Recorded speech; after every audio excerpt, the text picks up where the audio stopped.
Have you ever pondered about what you were going to do with your life? Did people ever ask you, what are you going to be when you grow up? Do you look back on your life now and wonder, how did I get here from there?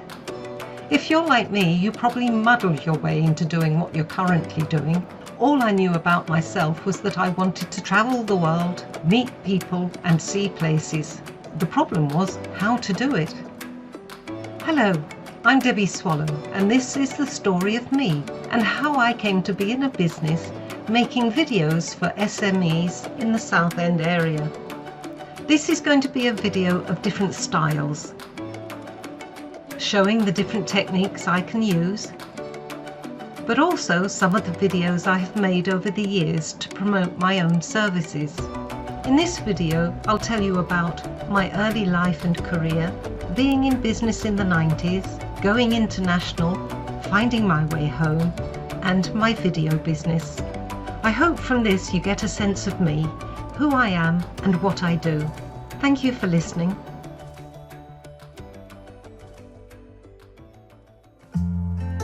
Although I was born in London, I was brought up in Southend from the age of 3.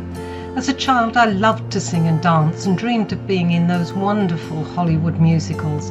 Unfortunately, I couldn't sing and still can't, and my dancing wasn't up to much either. From the age of 8, my family used to go on camping holidays every summer in Italy or Spain, and I just fell in love with being abroad at an early age. I felt at home in Italy, and Rome was my favourite place. I'd imagine the thousands of people who'd walked on the cobbles around the Colosseum through history. And history for me wasn't just a story, it was like a Technicolor movie.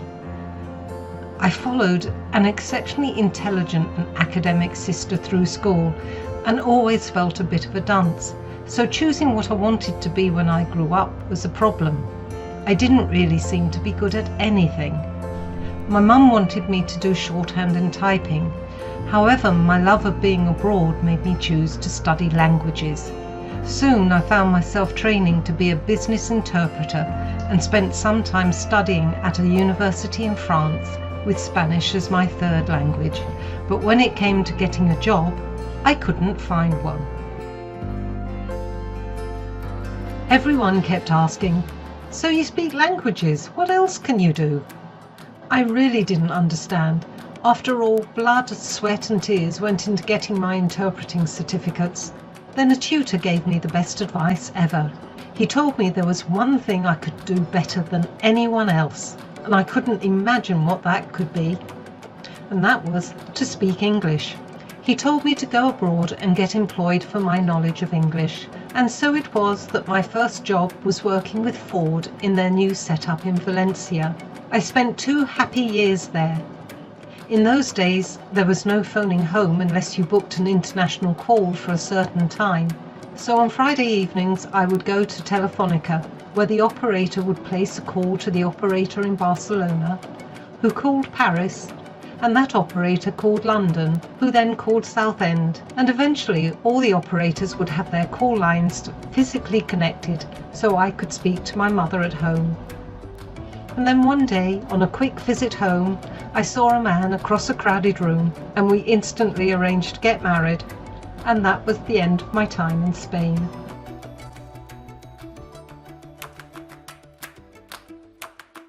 The beginning of the 90s saw me trying to juggle a home, stepchildren, our own children, my grandparents, and a business that was struggling to survive.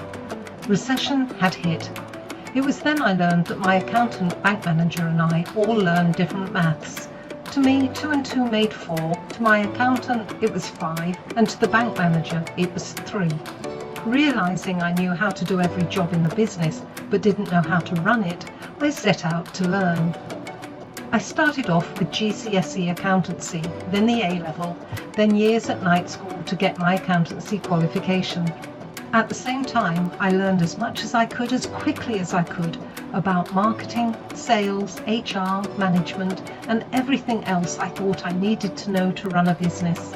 I did a master's in business development, specialising in turnarounds, and then went on to do a doctorate. The whole journey took 15 years. But what years to learn about business. So much changed, so fast. In the early 90s, there had been over 9,000 independent stationers. By 1994, the office products trade had been decimated and less than 1,500 stationers survived. My business was one of those that survived. The recession, the beginning of new technology, and businesses from America with deep pockets all took their toll on the industry. Gross margins plummeted and profitability was lost. When Viking Direct, a brilliantly marketed stationery company from America, hit Southend, I had to learn to market the business like a pro, with few resources but with a drive to not just survive, but thrive. Computers helped. We cut our teeth on Windows 95, and by the time Windows 98 came out, we were getting the business more automated, cutting costs and doing better marketing. Margins increased and we were doing well. During this time, I was recruited by the trade to become a roaming consultant to help restore the viability of other stationers like me. I travelled the country working with businesses of all different sizes who all needed to increase operating profit and do better marketing to increase sales. I became known as the business doctor, and then in 1999 I won the UK National Training Award as an individual for my work with SMEs.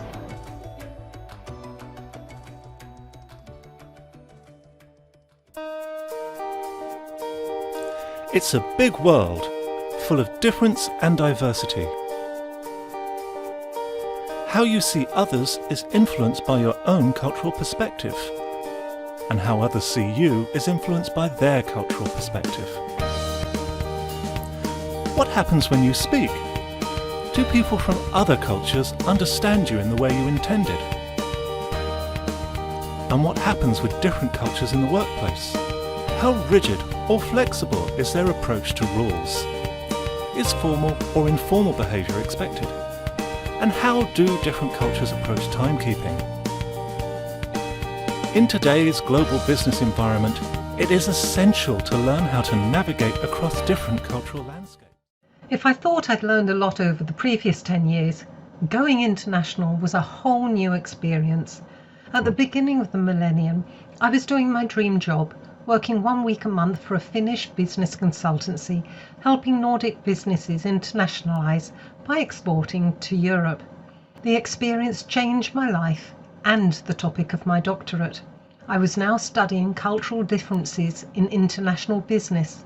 On the back of this, I devised a 3-day MBA, which, as a freelance trainer, I was able to deliver to corporates all over the world.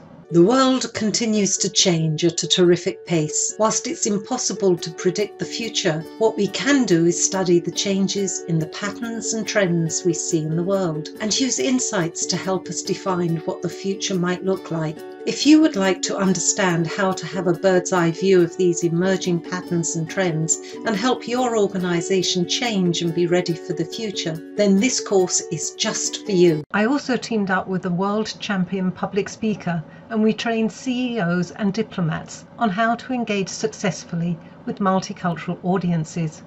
But the bonus was getting to work with diplomats around the world, preparing them for international assignments. In all, I've worked in around 40 countries.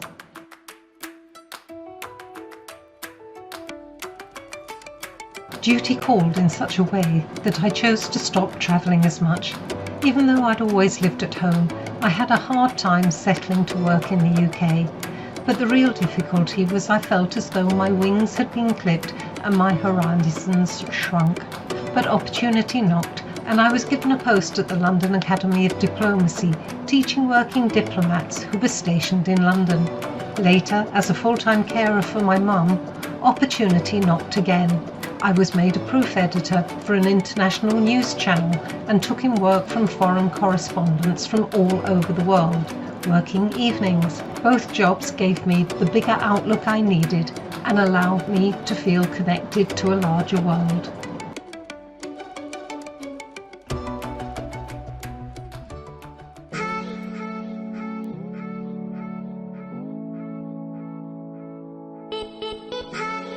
Nowadays, I work from home, bringing my years of business and marketing experience to creating affordable videos for businesses like yours. Thinking of sending Christmas cards this year? No time to write or mail them? Already stressing? Don't get yourself in a flap. Pickles the Penguin can do it all for you. The time cost of buying, writing, labelling and posting can be huge, so why not let Pickles and his team take the strain? We provide a bespoke design service. Just tell us what you want to say and we'll do the rest. We can add your signature, address the envelopes and put them in the post. And the cost will be less than you would spend. Phone Pickles today on 01702 418 487 for a free quote. And now for my own video promotion. Did you know that 85% of the web is packed with videos online? That's right, wherever you look, there's a video. They're everywhere. On websites, blogs, e-com stores, YouTube, Facebook, social media, you name it, they're there. 4.9 million people spend 7 hours a day online, and 90% of the time they are watching something. Watching, not reading. They're watching all kinds of videos that are trying to grab their attention to become paying customers. But it's not just one style of video that they're watching. Now let's be honest, creating any kind of video can be a big job. First you need to decide, is it an explainer video, a video sales letter, a tutorial video, a live action video? Do you need animation? Video footage, background music, captions? What about a voiceover? Sound effects, pictures, graphics, and the list goes on. There's a lot of moving parts. But what if you let me take the strain? For as little as £250 and with just one photo, I can make you the star of your own show. Are you interested? Then call me, Debbie Swallow, or drop me an email. I'd be delighted to make you your own attention-grabbing video. Thanks for watching.